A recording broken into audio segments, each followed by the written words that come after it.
Warning: the following podcast contains violent scenes that may be unsettling to some listeners. Listener discretion is advised.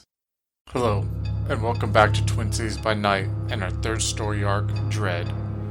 Dread is set in the Twin Cities of Minnesota, Minneapolis, and St. Paul in the hot and humid summer of 2011. Join us again and continue to follow the journey of Kaetao, played by Quinn, and William, played by Slavic, as they continue to traverse the dark society held within the Twin Cities. They will be joined by three new Kindred: Warren, a Tremere, played by Adam; Valentine, a Nosferatu, played by Alex; and Lenny, a Nosferatu, played by Andrew. The coterie will find themselves joined together by a sense of dread. If you would like to contact us, you can follow us on Twitter at twin_cities_VTM or Facebook at Twin Cities by Night. We hope you enjoy. Kaetao, you're standing there, racked with the guilt of what you just did. What is going on in your mind right now? You know, after you cut those ears off and threw them on the ground, and you're standing there looking down at this, like, woman now who's starting not only to go into mental but physical shock as she's like sitting there. It definitely is giving. It's giving him a bit of a sour taste in his mouth, and that he's like,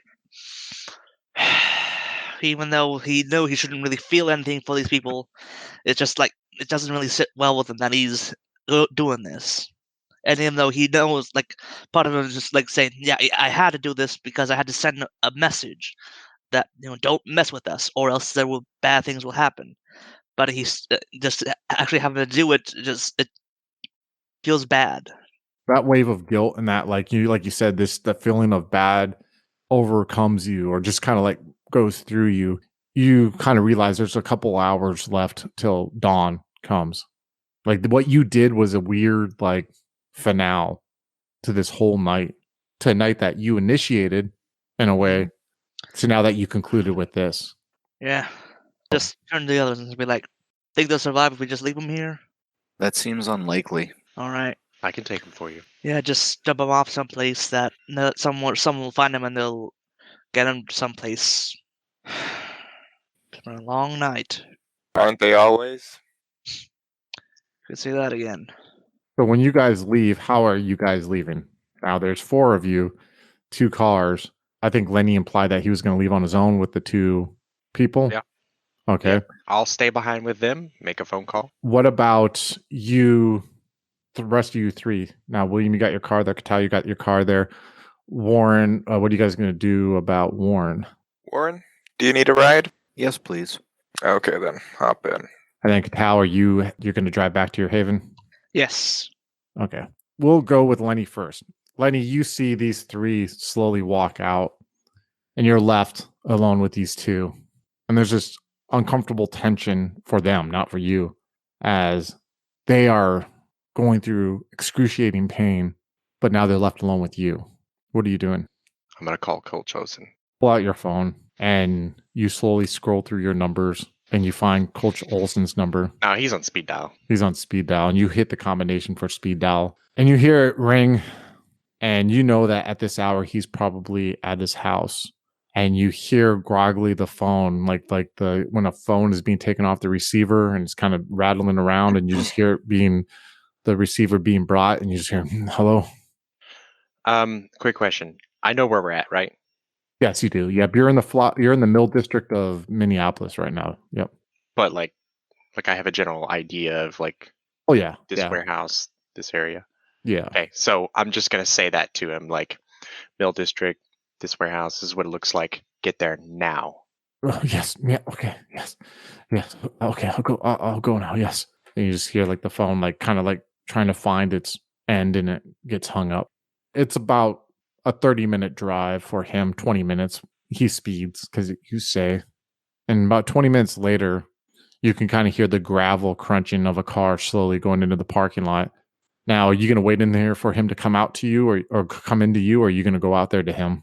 I'm going to keep them in sight, right? And listening, and it's making sure they're not like, neither one of them's trying to like crawl away or run away or anything like that, you know. Just kind of go to the door, hold it open, so that I can, like, again, making sure that, like, they are always within sight. Holding the door open, kind of turn my head, make sure, see, okay, it's him, gesture for him to come in, and then walk back to them. Are you going to stay unobfuscated or are you going to use obfuscate? I am in full glory.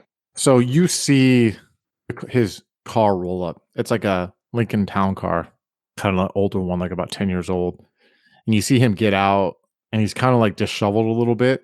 Like he didn't even like get out of his like pajama pants, he has like a spring jacket for the sports training center he's at that has the logo on the front, but the little bit of hair he still has on his liver spot head is kind of in disarray, and he's kind of like trying to move as fast as he can, but like not only due to the age but the vitae that you have given him, it's kind of like made it harder for him. He's not as athletic as he was, and so he like gets out the car and he closes it, and you see like when he has to walk towards you and he sees you like having the door propped open because you're like kind of standing in the doorway so you can have eyes on Little and Samantha and eyes on him. You see there's a moment where almost like a beat dog, he's afraid to like walk in front of you. Like he gets close to you, but he's afraid to like walk between you and the other end of the door, because of the fear, but yet weird adoration that he has for you. And he like just kind of like goes up close to you quick, slows down, and then he just tries to like squirm between you and the door in. So he can I don't just hold the door. Like what I did is I walk up, open the door. When I see him getting out, just gesture to him, and I just go back inside.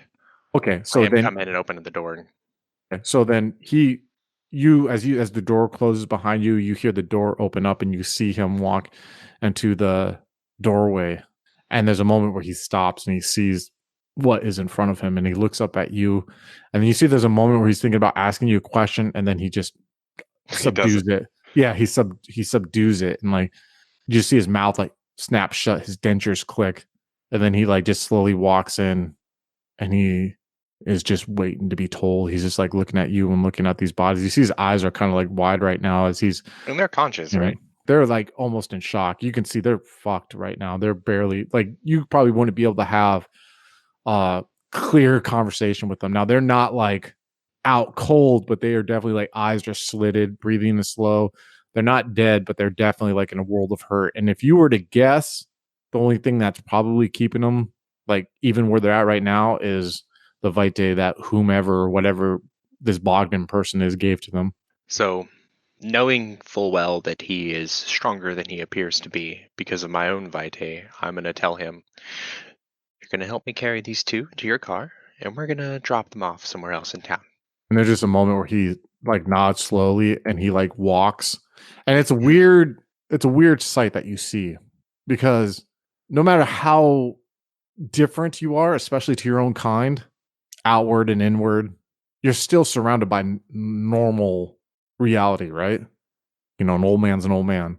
A woman with a baby is probably give birth to baby. There's just equations of simplicity that are the majority of reality, except for the exceptions that you have seen through being a kindred.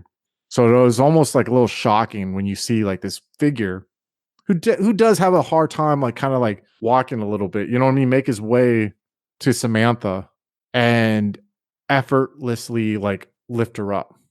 Like you see him for a second where he gets to her, his back is facing you, like he's chest to chest with her, where he kind of like squats down and he puts his arms underneath her arms and like kind of like does a grip behind her back.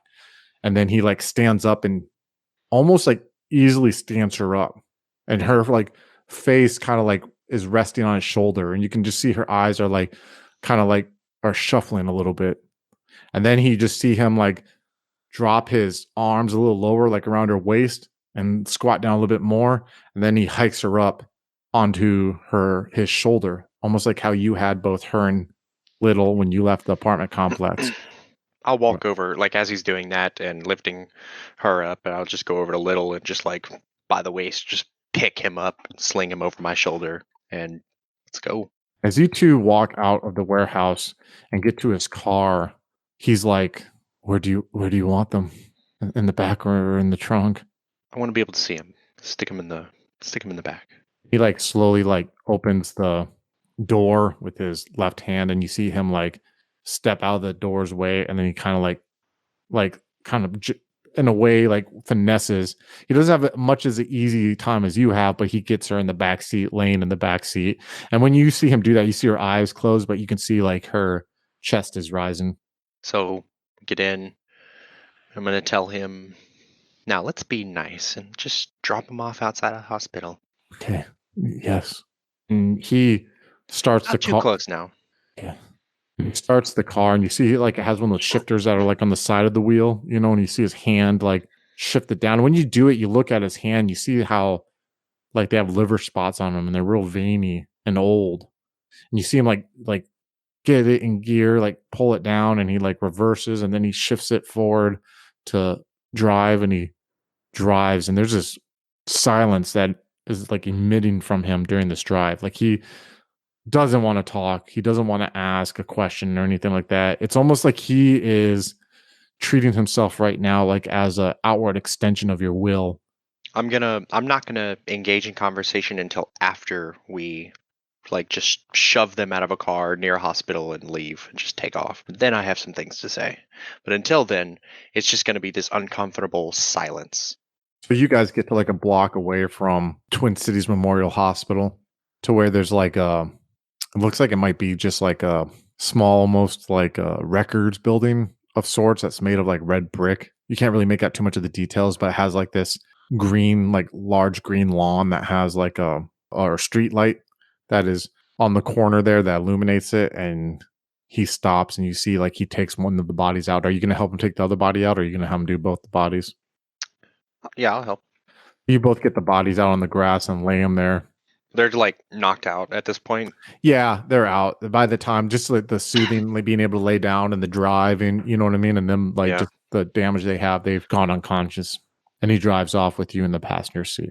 But right before we leave, you just kind of like turn her head, look at her ears, make sure she's not like bleeding out like completely, she's fine. Yeah, define fine, but she'll live, but she's not gonna like die laying in the grass or anything like that. But it is not a pretty sight. She's really stressed and just gonna leave them there. And yeah, boom. And then you guys are driving off, and there's a moment for like 2 minutes where he doesn't say anything, and then finally he's like, where do you want to go? Let's go to your house. I'll find my own way from there. Let's just go back to your home, and in the meantime, tell me about what you found out. I haven't got. Oh. You see, there's a moment where like he's driving. He's like, I haven't found out anything. I hired someone, but it hasn't been that long. I can't. I'm doing what you want me to do. It's just gonna take time. Coach, relax. I know. You're not angry at me, are you? No. I'm changing, right? You're doing really good. I am, right? Yeah, I'm doing good. Yeah. You didn't ask any questions. You just did exactly what I said. I told you I could change, right? Yeah, we'll see. Now, I want you to remember this. This is going to be very difficult. This guy, there's a lot of things moving around him. You may not find anything at all. Don't be discouraged by that. I don't expect you to come up with much. I wouldn't ask you to do something totally impossible and then punish you for it. Okay. I understand, yes. Good. I don't want you to get personally involved. Yeah, I know. Yeah, I don't. He's dangerous. Okay, but I got you on my side, right? You're my protector, right? I'm going to turn and look at him and say, if it comes down to it, I will let you die. There's a moment where like he looks straight ahead at the road, and you see him just like take his left hand like he's wiping a tear off his left side of his face. That's what you want, isn't it? Yes. You're pathetic. I know. You gotta have mercy, right? Just quiet and say, for just like a good like 30 seconds, and just say, it's okay, dying's not that bad. And then as you say that, like he's like pulling up into the front of his like single story rancher that was maybe like a nicer house like in the 90s, but like now is kind of not as sought after as it was during that time frame. And he lives by himself. He has like an estranged wife, and he has 2 kids who for some reason like don't talk to him. You maybe have like taken your guesses why, but you don't really know. You never have really confirmed it probably never wanted to. And he just stops and he turns off the car and you hear the engine ticking as you guys are sitting in the driveway. He's like, "What now?" Go inside. Get some rest. Do what I told you to do. "Oh, okay." And you see, like, when he gets out of the car, you see him move. And I don't want to use a term like a pep in his step, but he moves like he knows he feels like he avoided something. Like he was afraid punishment was going to happen. Like when the questions started happening, like, it went from he got your quote unquote, what he felt was your love to, oh, I didn't do what he needed me to do. And then like you're going to his house and he was just like in his head, he was just like through the sadness of not like, He went through an emotional roller coaster. yes. He just, and so like when you're just like go and you're not getting out of the car too, he's just like, he's out of that car and he's like, Oh, well, no, I'm getting out. Like, okay. yeah, I'm not just Okay. sitting there quietly in his car. No, I get out too. Okay. You know, Are you going I'm in the not- house? Are you going in the house with him or? No, I let Okay. him go inside and I'm going Okay. to do my thing. Yeah, he gets out and you see him open the screen door, unlocks his door, goes in there, close it. You can even hear like the deadbolt lock, and then you just kind of like are left there in front of his house. You know, that would actually make me kind of like smile a bit at like how pathetic that is. Because it won't he stop knows you. it won't. Yeah. Like, if I really wanted to come after him, there's nothing he could do about it. And he's just so terrified of me that like that reaffirms Lenny's just kind of sense of like he feels like he needs to make this guy suffer for everything that he's done. You know, Exactly. like that feeling he was having where he was thinking, maybe what am I becoming? What's happening to me? He's suddenly like, no, this is good. It's a good change. I'm more cruel, but when it's focused, it's good. Yeah, like as a storyteller myself, like obviously I hate someone like Coach Olson, right? And like obviously like the dude's a huge piece of shit. We can go into detail about that, but like I've always been like this weird torn where like, yeah, he is a huge piece of shit, but what you know what I mean? Like that, like it's like that torture and that emotional like punishment that you're heaping upon him. It's like almost like, fuck, when does it become equal in a fucked up, you know what I mean? Like in a way with like him managing your herd. So like it always like those scenes are always like very powerful to me. Like how you emotionally just make this man pay for all the pain that he's caused while ignoring like the potential pain for others or what you're doing and how you're losing yourself to that vengeance. Cause like a lot of people like to play the vengeful character, but a lot of people don't like to play the huge negative side effect that like anger and vengeance and pain like that can take out on someone, And it's definitely wearing on Lenny. Yeah, and it's a sad thing too, because like I said, like as a storyteller, and I'm sure people listening can attest, it's like a huge sense of satisfaction to like see someone like that pay like that, but at what cost? And it's like being damned is already horrible enough, but then being damned and having that like pushing you down that path even more is just like it's a number, man. It takes a huge number. So yeah, and you see him, you hear that deadbolt, you get that satisfaction. I take it you're going back to your haven at this moment. Yeah. We'll cut to Warren and William. Warren and William, you guys are driving back to the campus of St. Catherine University, where Warren's haven is at. You had been there before, William, and the negligence homework. You went there with Ophelia to talk to Jenna when you guys were seeing if she knew information on the Lilith thing, and you guys kind of made that very first deal that put that straw or that bug in your head about Duncern, and you're heading that way right now. We'll just say right now you're actually going over the bridge that crosses the Missouri River to get into St. Paul. Scenes on you guys. Warren, what were you trying to do back there? Draining those two. There's something in Little that I want to know more about. I don't know if it's in her as well. Is this Tremere business? I don't know. But whatever it is not a simple ghouling. I always hate these questions. I am no fan of them either. But whatever it is the same reason that I jumped off of a roof. Well, you look much better now. Thank you. It's amazing what a shower will do. Truly. So, you want to go back to the Tremere? What time is it? It's like an hour till dawn. You're gonna, it's time to call it a night. So I probably should. I do not want to push my luck. It's been pushed far enough as is. Okay, I'll just drop you off then. Thank you. just say that you drop him off. And William, I take it you're going back to your haven. Probably, yeah. William's probably thinking, like, I should probably call up someone from my herd, but it's really late, so I guess I'll have to do it tomorrow. So, Kaetao, you're driving. You're leaving the old district, and your phone rings, and you see it's an incoming call from Annabelle. Hello? Kaetao, listen to me. Listen to me right now. You cannot go to your haven. Do you understand? I don't know what the fuck you did, Kaetao, but someone made the decision. You're fucking excommunicated, Kaetao. Your personal, Kaetao. They're cutting you off, Kaetao. You got to go. I don't know about your friend William. I don't know what's going on, but you cannot go back to your haven. You got to hide. Listen, I'm going to fucking call you tomorrow. Don't go back to your haven. Do you understand me, Kaetao? I understand completely. And she hangs up as you're driving. At that point, he's just gonna stop and find a place to pull over, and he's just gonna like. At this point, he's gonna call up William. William, you are a block away from your haven right now, and your phone rings, and you see it's Kaetao's number. You hear the indicator go off over your Dolby surround sound system of your beamer. Yes? Oh, Kaetao. I don't think you should go to your haven tonight. Why? Did something happen?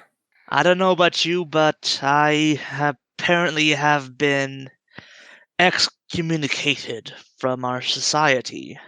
Don't know what the hell exactly that means. Fuck. Well, it means... You know what an anarch is? Yeah, I've heard stories about those guys.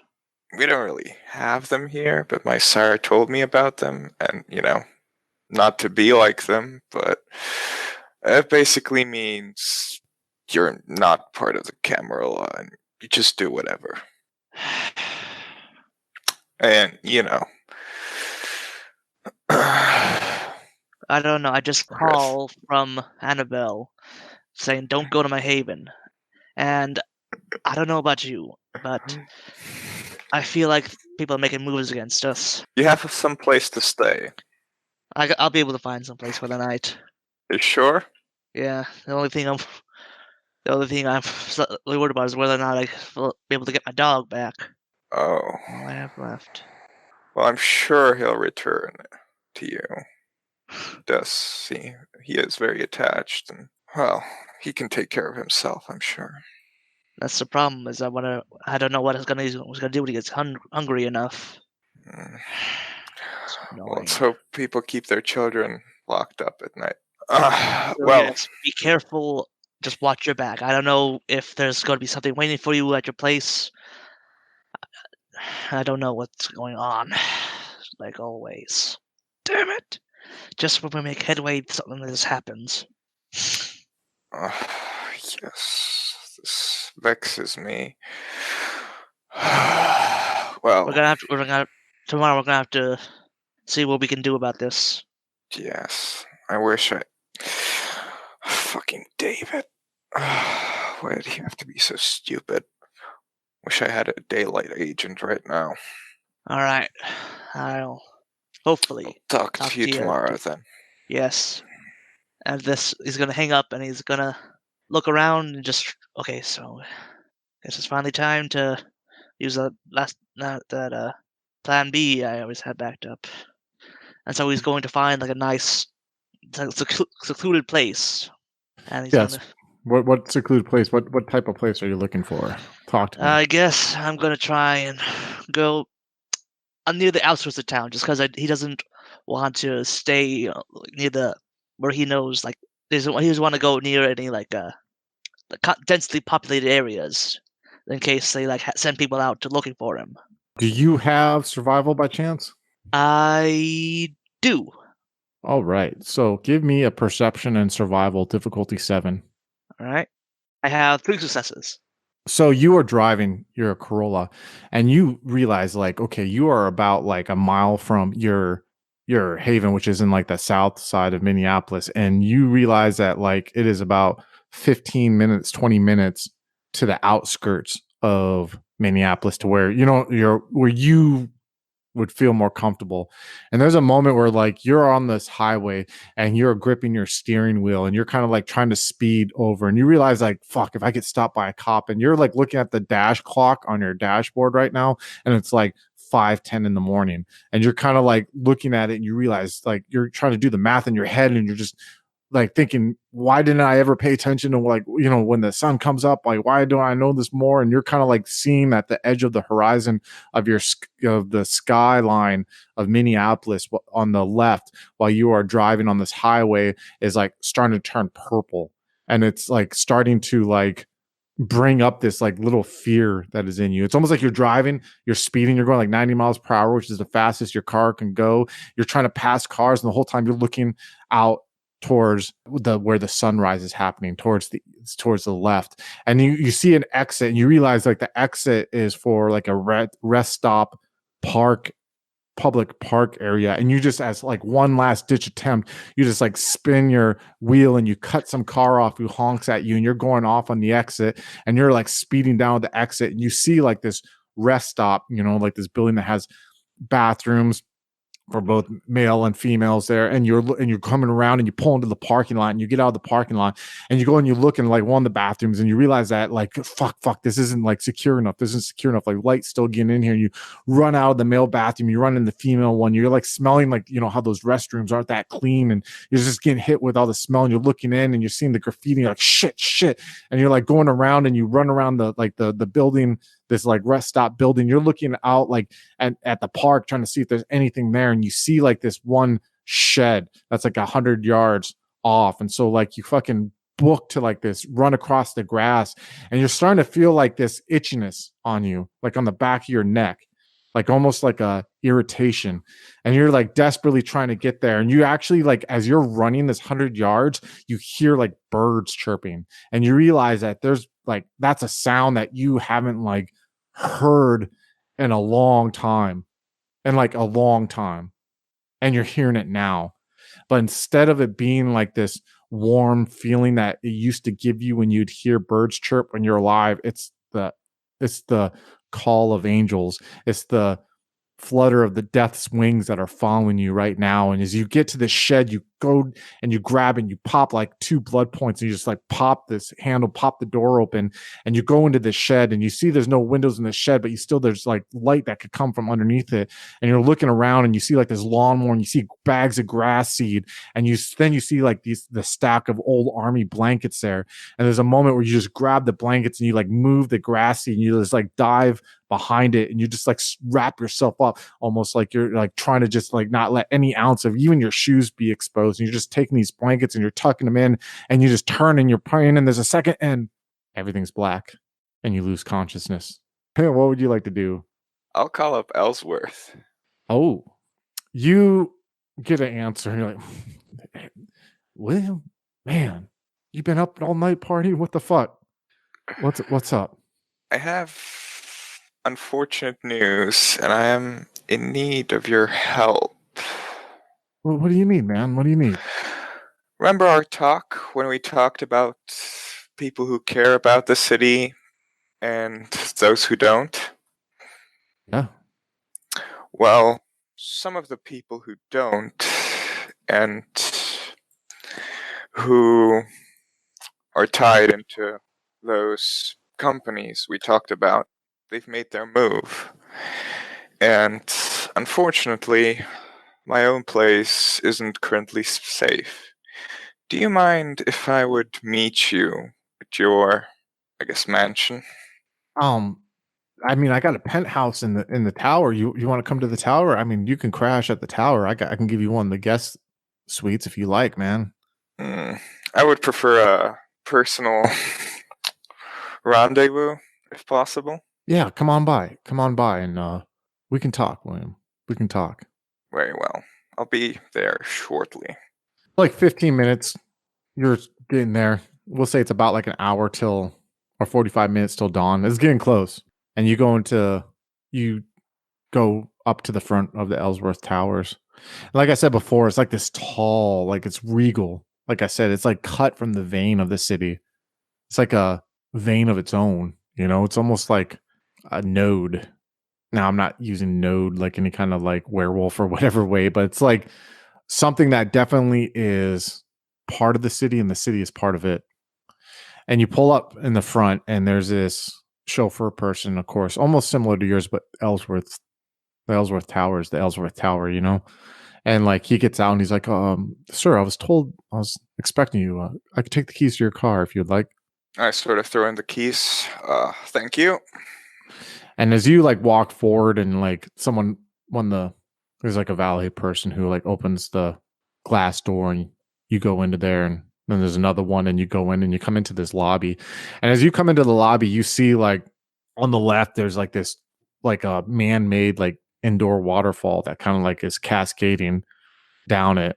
It's about like a story high, and you see like plants, and you see like on the floor there's like this white tile that's on the floor that has like murals that come across it that look almost like I want to say like kind of like a southwestern vibe. And you see like there's these huge vases that are in the corner with plants coming out, and there's like elevators, and you can kind of see people are leaving. They're kind of like getting up and going to work. Kind of you see them in suits, and they're kind of like how you used to be at one time, and you're this figure that's like kind of standing there with like suit pants and a rolled up like white dress shirt, but like people are walking around you like they're trying to avoid you, like you're giving off this presence like of disturbance, like, and they just kind of like unknowingly like give you clearance as they go around you. And you see like Ellsworth is walking like behind this, like from behind this walk up almost like a hotel concierge kind of desk thing, but there's a door behind there, and he walks out and he heads towards you, and he's like leaves his hand out for you to shake it. I sort of shake his hand, and where are we currently? You're in the lobby right now, and he's like, "Come with me." You want to crash in my place? Are you okay? Quite fine, but unfortunately quite unsure in what's happening currently. Big events that have been put into motion some years ago are now coming to fruition, and unfortunately it seems currently not in my favor. Yeah, you're looking like you're not looking okay, William.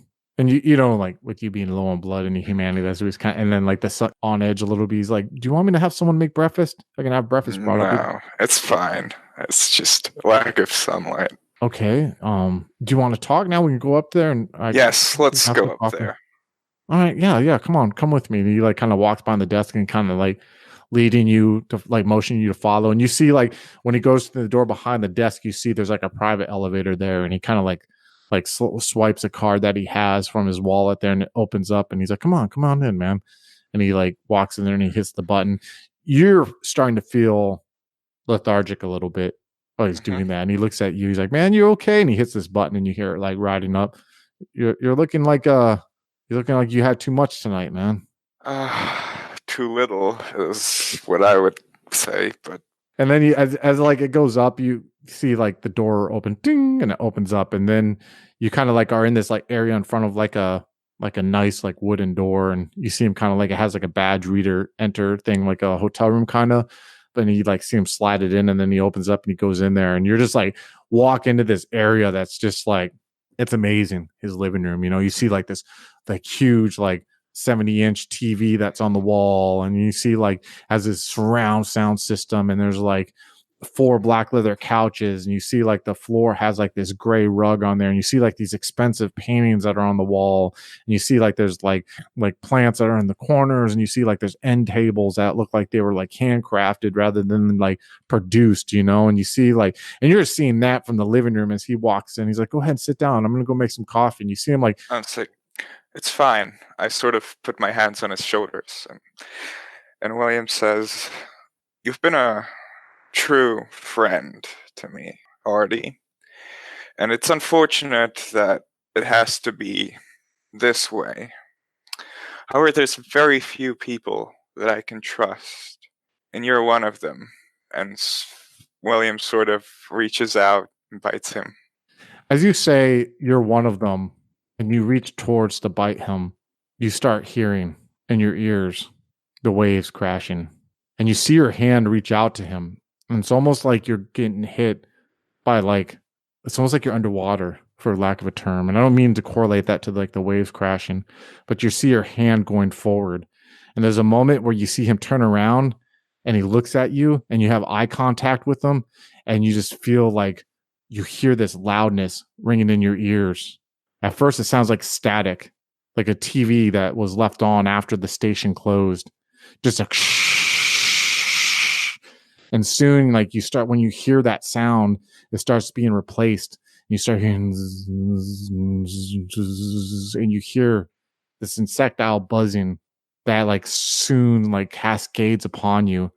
And he turns and looks at you, and you see like you're just connected almost to his eyes. And he turns and he looks at you, and you see his lips are thin. You see like the warm veneer of concern offering breakfast, saying you need coffee, disappears. And there's a moment where your hand is out there and he looks at you and he says, "You overstep, William." And you're like, when he says you overstep, you're like, you realize you start feeling like something coming from out of your eyes, and you feel like these blood starting to slowly like drip from your eyes as you hear this insectile buzzing that occurs. Your time was not yet to be, but you overreached, William. And as you say that, you realize that like you're losing where you're at. It's almost like you're losing where you stand. It's like a sense of nausea starts to overwhelm you. And you can't you're looking at him and you're like trying to formulate words, and you're hearing that loud buzzing. But at the same time, oddly, it's like your sensory input has came from multiple sources. Like you're hearing the loud buzzing of these insects, but you're hearing that ocean, and it's just cascading louder. And you see that as you close your eyes, you try to open, you feel like you're almost about to like vomit, and you feel like blood is starting to trickle out of your mouth a little bit on the sides. You look back up and you're trying to focus on him. You see his eyes are completely pitch black, darkness, almost like that ocean. And you start like feeling this panic for a second, and you close your eyes again and you open them, and you don't know where you're at. You're just in darkness yourself. You cannot see anything, and you lose consciousness. Oh, hello again, folks. I'd like to tell you about the Facebook group we run called White Wolf and Onyx Path RPGs, Gameplay and Media. Have you ever wished you could have an easy way to find gameplay videos and podcasts, or just media in general that deals with your favorite White Wolf role-playing games? Or have you ever wished you could find a forum to share gameplay that you have recorded? One that won't be drowned out by random posts and discussions, so that your media could get the attention you deserve. The group is specifically run with the sole intent of it being a one-stop shop for people to view or share media involving the games we all love. We take thorough steps to ensure the page does not become cluttered and is easy to traverse. The group is already immense and continuing to rapidly grow, with new media being shared every day. Stop on by. We hope to see you there.